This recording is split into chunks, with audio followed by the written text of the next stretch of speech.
आज हम सबसे पहले पढ़ेंगे इलेक्ट्रिसिटी। और जैसा कि मैं हमेशा बोलता हूं आप सभी को कि चैप्टर पढ़ने से पहले उसके टॉपिक को अच्छे ढंग से देखकर उसके बारे में समझकर ही आगे बढ़िए। इसलिए क्योंकि अगर आप टॉपिक को 50% भी समझ लेते हैं तो आपके काम आसानी से चैप्टर्स के कंप्लीट हो जाएंगे। तो इसमें हम बताना आपको चाहते हैं कि किसी भी चैप्टर के पढ़ने से पहले उसको सम अप करिए कि इसमें क्या क्या पढ़ना है क्या नहीं।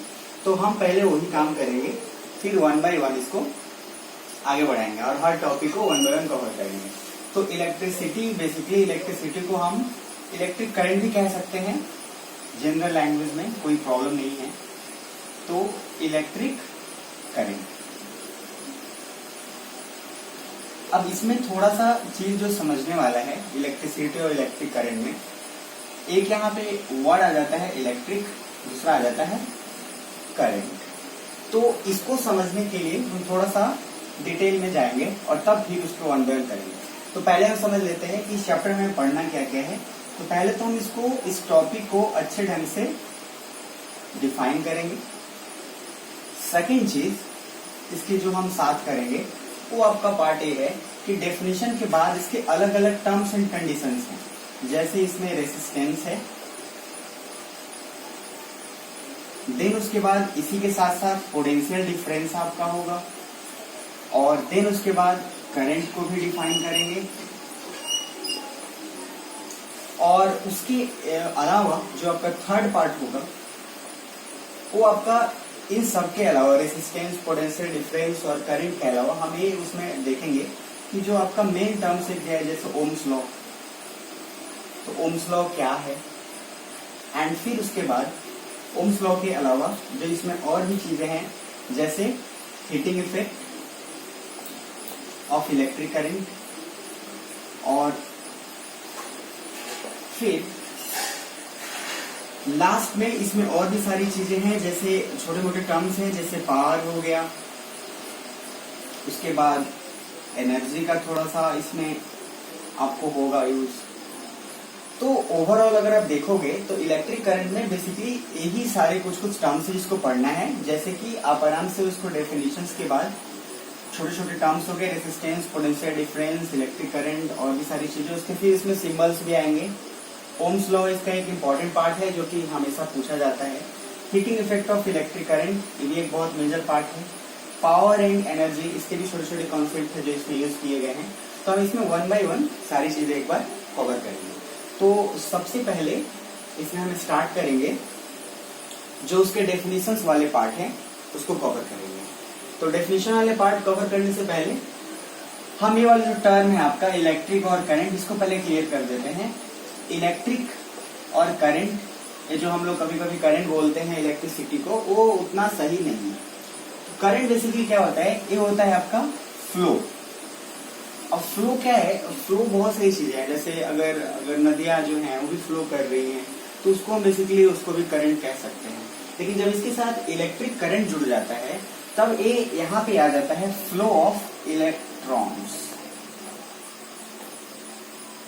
मतलब ये कि अगर आप जब करंट होता है तो फ्लो ऑफ एनीथिंग हो सकता है, रिवर का बहना, पानी का, सारी चीजें।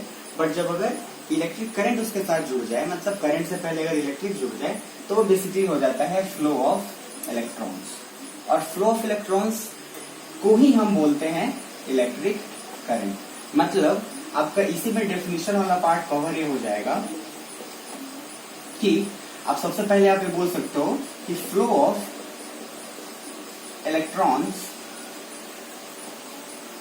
is called electric current।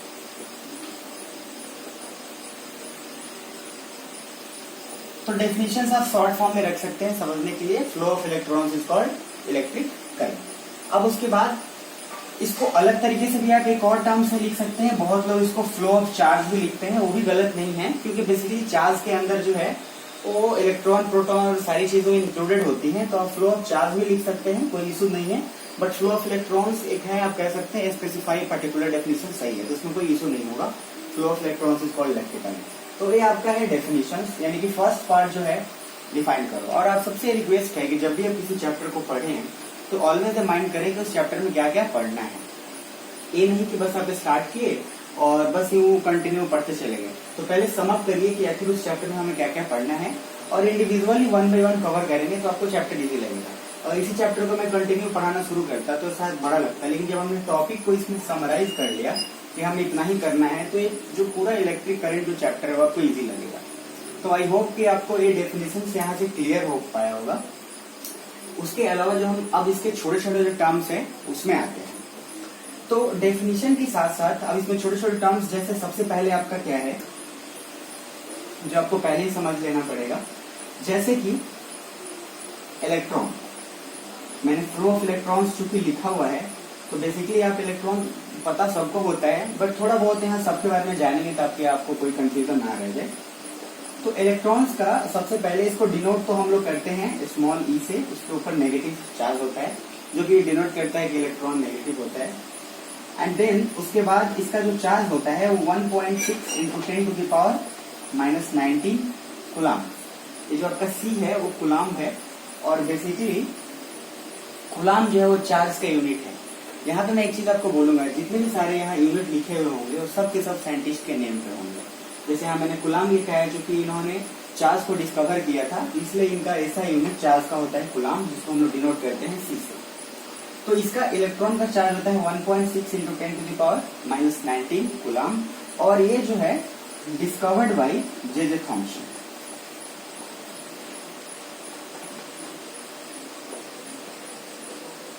तो इनको चार्ज को डिस्कवर करने वाले थे जे थॉम्सन साहब, और इन्होंने ही इलेक्ट्रॉन को इलेक्ट्रॉन को एक्चुअली में डिस्कवर किया था जे थॉम्सन ने, और उसके बाद से इलेक्ट्रॉन फिर हमारे यूज में आना शुरू हुआ।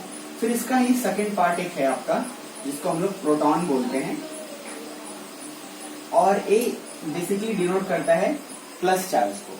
Electron always bears negative charge, proton bears positive charge. तो प्रोटॉन का भी जो है चार्ज सेम होता है, बस इसके मैग्नीट्यूड जो है वो सेम होते हैं, बस उसके साइन में फर्क होता है। जैसे इसका मैग्नीट्यूड जो है, जब हम इस पर बात करें इलेक्ट्रॉन की, चूंकि वो नेगेटिव में होता है और प्रोटॉन जो होता है पॉजिटिव में, मैग्नीट्यूड सेम होता है, उसके साइंस चार्ज डिफरेंट होते हैं। और इसको जो डिस्कवर किया गया था, तो it is discovered by Goldstein. तो इनको डिस्कवर करने वाले हमारे साहब थे गोल्डस्टीन साहब, जो प्रोटॉन को डिस्कवर किए थे। तो आप बेसिकली तब तक इस चीज को, जितने सारा भी है जो इसमें आपको इम्पोर्टेंट लग रहा है, बस आपसे रिक्वेस्ट है कि उसको एक एक बार आप लिख लें, क्योंकि इसमें आपको बहुत सारी चीजें ऐसी होंगी जो आपके लिए काफी यूजफुल होंगे, और ऑब्जेक्टिव क्वेश्चंस या कहीं पे भी कॉन्सेप्ट के लिए बहुत इंपॉर्टेंट है। तो जो आपको इम्पोर्टेंट लगे उसको आप प्लीज एक बार राइट डाउन कर लीजिए। मैं फिर रब करके और नेक्स्ट पार्ट पे आता हूँ। तो उससे पहले आपसे रिक्वेस्ट है कि जब आप ये लिख रहे होंगे और देख रहे होंगे तो अपने साथ पेन एंड पेपर या नोटबुक जरूर रखेंगे, ऐसे ही नहीं रखेंगे, ठीक है। तो मैं थोड़ा रब करके नेक्स्ट टॉपिक पे आता हूँ, तब तक आप इन दोनों को नोट करिए।